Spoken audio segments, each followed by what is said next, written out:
This is Nyan Cat. He's part cat, part Pop-Tart.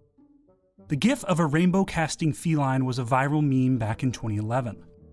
Fast forward to February 2021, the original gif was sold at an online auction for 300 Ether, the cryptocurrency that powers the Ethereum network. That was equivalent to nearly $600,000 at the time. You may be asking how someone can own the original copy of a GIF that was pervasive around the internet. It's because it was sold as an NFT, or non-fungible token, which acts like a digital certificate of authenticity. The market for NFTs ballooned in 2020, climbing to a market cap of at least $338 million from about $41 million in 2018. But skeptics are asking whether these assets are really worth the value assigned to them, especially if all it takes to view them is an internet connection. To understand how NFTs work, first you need to understand what fungibility is. Fungibility refers to the ability of an asset to be exchanged or substituted with similar assets of the same value. A simple example of a fungible asset is currency. Say you have 5 $1 bills in your wallet. You may not want to carry around so much change, so you exchange them for a single $5 bill. The value of your money is still $5, regardless of the fact it's now in a different form. Non-fungible assets are the opposite.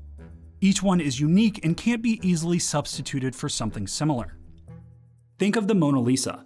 It's an original piece of art.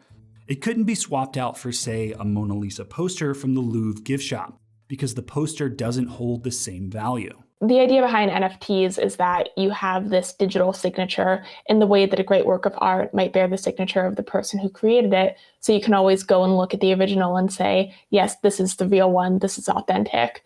A NFT winds up having that through the blockchain where the information is recorded. NFTs are cryptocurrencies, but unlike fungible cryptocurrencies like Bitcoin, they are completely unique. They exist as a string of numbers and letters stored on a blockchain ledger. This information can contain who owns the digital asset, who sold it, and when it was sold. This information is also encrypted, ensuring the NFT's authenticity and scarcity. In doing so, they fix a difficult problem for digital creators on the internet: how to make your creation scarce and therefore more valuable. So with NFTs, you wind up having the scarcity because they are non-fungible, and because of that, there is only one of these tokens that can exist. It can't be traded for anything similar because there is nothing similar that exists. And so you wind up getting that scarcity and that limitation, which helped drive up some of the prices. One of the early applications of creating this scarcity was the digital collectible game CryptoKitties, which emerged in 2017. Users were able to buy, trade, and breed digital cat collectibles. Each new cat was an NFT, which certified its originality and ownership. Since then, NFTs have been applied to video games, digital art, and sports memorabilia. One example is NBA Top Shot, which allows users to procure a collection of digital basketball highlights, like a video clip of a posterizing dunk. All highlights are NFTs and have become big business. By mid-March, NBA Top Shot had clocked in over $338 million in sales since it went live in October 2020. Non-fungible tokens are making their way into the mainstream art world as well. Auction house Christie's opened bidding for its first purely digital art NFT. Bids rocketed into the millions of dollars. People are really excited about NFTs because, unlike with the blockchain underlying Bitcoin, you can do a lot more complex things with it.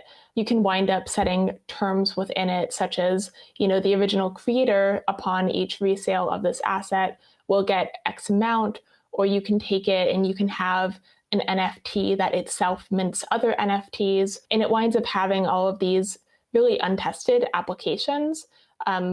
The surface has only been scratched in terms of its potential. Along with all the hype around NFTs, experts have raised some concerns. One issue is that not all NFTs verify the person selling a digital art piece is actually the original creator.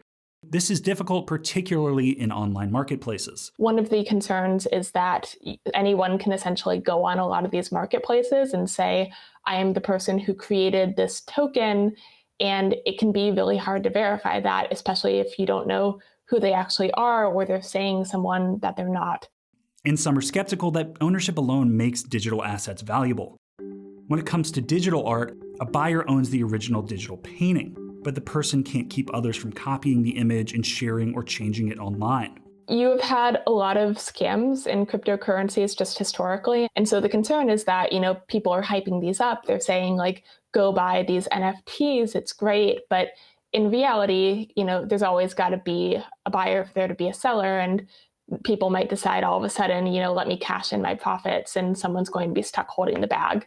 Proponents are bullish on the potential for NFTs, but critics are wary that it may be a digital bubble in the making.